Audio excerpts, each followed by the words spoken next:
নমস্কাৰ। আজি 2 এপ্ৰিল জন্ম জয়ন্তী হনুমান ভগৱানৰ। হনুমান প্ৰভু আজি জন্ম হৈছিল। এই সুন্দৰ দিনটোত আমি কি কৰিম, আমি কি কৰিলে আমাৰ ভাল হ'ব, তেনেকুৱা এটা উপায় মই আপোনালোকলৈ আগবঢ়াইছোঁ। আমাৰ সকলোৰে ধাৰ থাকে, বহুত ঋণত আমি পোত গৈ থাকোঁ। গতিকে সকলোৰে ঋণ থাকেই।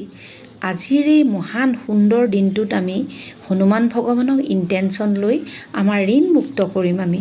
আৰু আমি কেনেকৈ কৰিম এই উপায়টো আপোনালোকে চাওক। এই উপায়টো কেনেকৈ কৰিম আমি, আৰু আমি ইণ্টেনশ্যন দিব লাগিব 2026ত আমাৰ সকলো লোন মৰি শেষ হৈ গ'ল। অহাবাৰ জন্ম জয়ন্তীত আমি মুক্ত।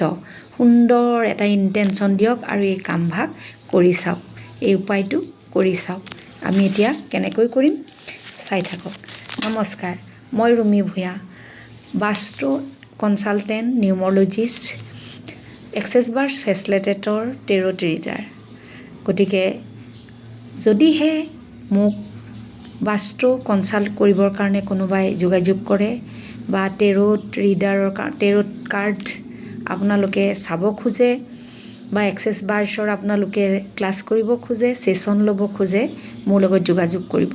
মই ফোন নাম্বাৰটো দি দিম। এতিয়া আহকচোন আমি আমাৰ এই ঋণমুক্ত হোৱা উপায়টো কৰি চাওঁ। আজি হনুমান জয়ন্তী।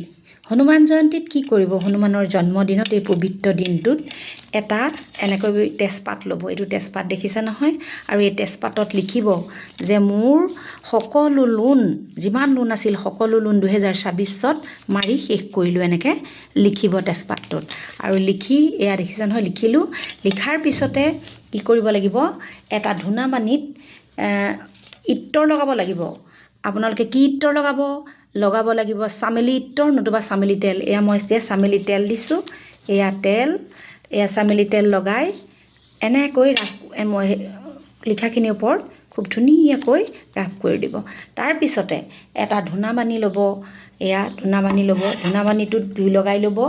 লৈ কি কৰিব? অকণমান ধুনীয়াকৈ ইণ্টেনশ্যন দিয়ক। ইণ্টেনশ্যন কি বুলি দিব? ইণ্টেনশ্যন দিয়ক যে মোৰ সকলো লোন মৰি শেষ হৈ গ'ল। আৰু এই কামভাগ কৰিব দক্ষিণ দিশত। মনত ৰাখিব, দক্ষিণ মুৱা হৈ এই কামভাগ কৰিব যে ইণ্টেনশ্যন দি মোৰ আজি গোটেই যিমান লোন আছিলে 2026ত সকলো মৰি শেষ হৈ গ'ল। আৰু মই অহাবাৰ জন্ম জয়ন্তীলৈ মুক্ত, মোৰ এটাও ধাৰ নাই কেনেও ক'তো।